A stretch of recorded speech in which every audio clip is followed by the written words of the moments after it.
तो आप जी कितने सौभाग्यशाली हो, आपके कितने पुण्य हैं, आप जी को सत्संग प्राप्त है।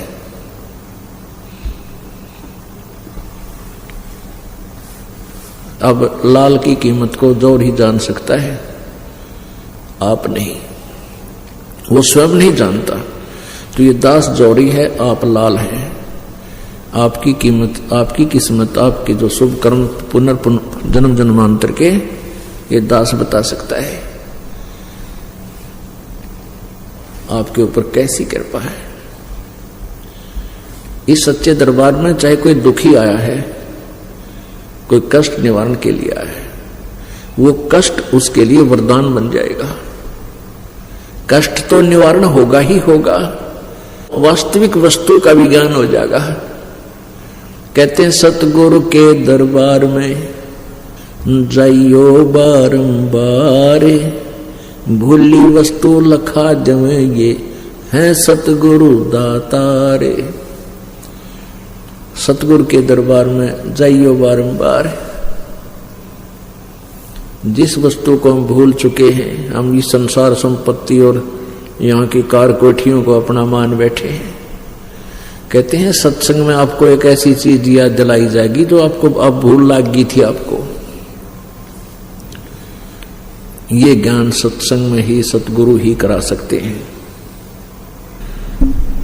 काया तेरी है नहीं, ये माया कहां से हो, चरण कमल में ध्यान रखो, इन दोनों को खोया।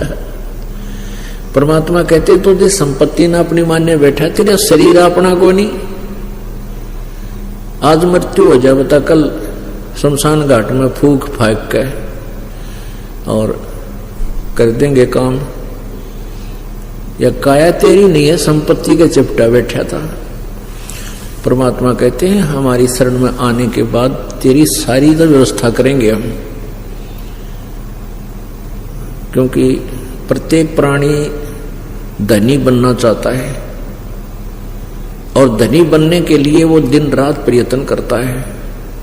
दिन में मेहनत करता है, रात में सकीम बनाता है, लेकिन फिर भी कुछ नहीं बन पाता। परमात्मा कहते हैं जय तुझे राजपाट भी चाहिए, मारा इधर ले जान। अगर तुझे धन चाहिए, राजा बनना चाहता है, तो वो भी हम ही बना सकते हैं। आपके भाग्य में नहीं है ये साधना, हम बताएंगे, आप कीजिए, आपको वो भी मिलेगा। लेकिन इसके मेरिट्स एंड डीमेरिट्स भी आपको साथ बताए जाएंगे। मेरिट्स यानी इसके लाभ हानि भी राज के साथ बताए जाते हैं। फिर आप राज नहीं चाहोगे।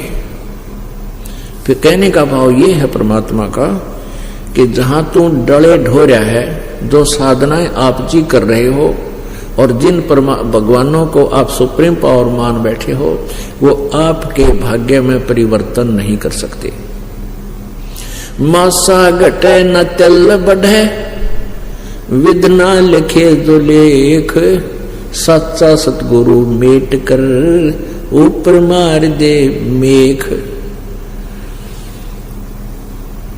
अब कहते हैं मासा घटे ना तिल बदे, यानी कोई नो चेंज एट ऑल। आपके भाग्य में किसी प्रकार का कोई परिवर्तन ना श्री ब्रह्मा जी कर सकते, ना विष्णु जी, ना शिव जी, और न ब्रह्म कर सकता, न पर ब्रह्म कर सकता।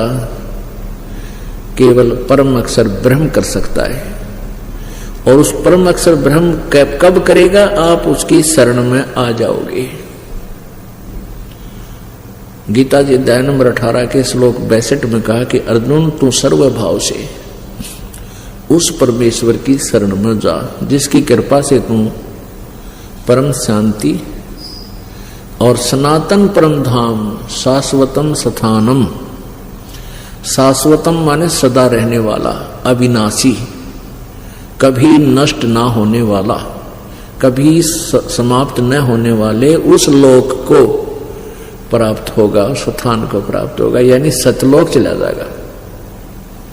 किसकी शरण में जावे? गीता जी अध्याय नंबर 8 के श्लोक नंबर 1 में अर्जुन ने पूछा कि आपने गीता जी अध्याय नंबर 7 के श्लोक नंबर 29 में जिस तत्ब्रह्म का जिक्र किया है कि उसको जानने के उपरांत और सारे आध्यात्मिक कर्मों से परिचित होने के उपरांत और इस ज्ञान से परिचित, तत्व ज्ञान से परिचित होने के उपरांत प्राणी जरा और मरण, जरा माने बुढ़ापा, वृद्धावस्था और मरण मृत्यु से ही छूटने का प्रयत्न करता है। वो कौन है? वो तत्ब्रह्म, किम तत्ब्रह्म, 8वें अध्याय के प्रथम मंत्र, 8वें अध्याय के 3रे श्लोक में गीता ज्ञानदाता कहता है वो परम अक्षर ब्रह्म है। यानी गीता ज्ञानदाता से कोई और सुप्रीम पावर है जिसकी शरण में जाने से परम शांति, परम शांति को और सनातन परम धाम को, सतलोक को प्राप्त होगी। तो यहां कोई जीव सुखी नहीं, कोई तन से दुखी, कोई धन से दुखी, कोई धन के अभाव में दुखी, कोई संतान के अभाव में दुखी, कोई संतान से दुखी। परमात्मा परमेश्वर कबीर जी ने आगे बताया है,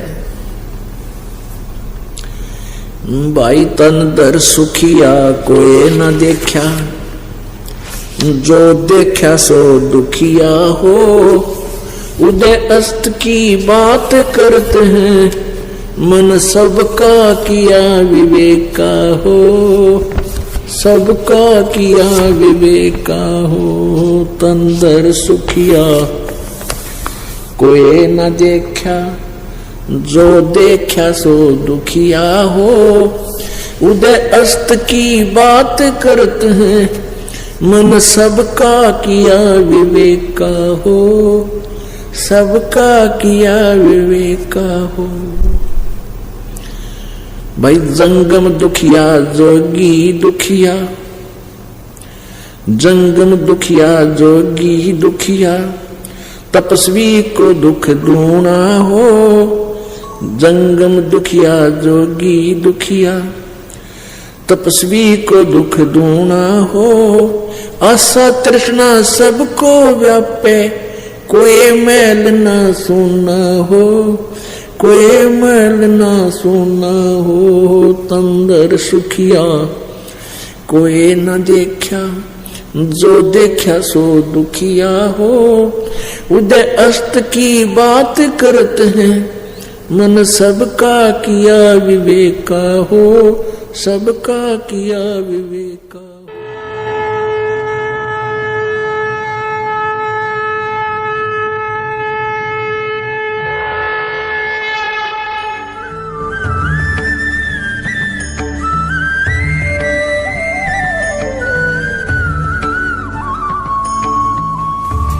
इस वीडियो के बारे में अपनी राय नीचे कमेंट सेक्शन में हमें बताएं और अपने दोस्तों के साथ ये वीडियो शेयर करना ना भूलें।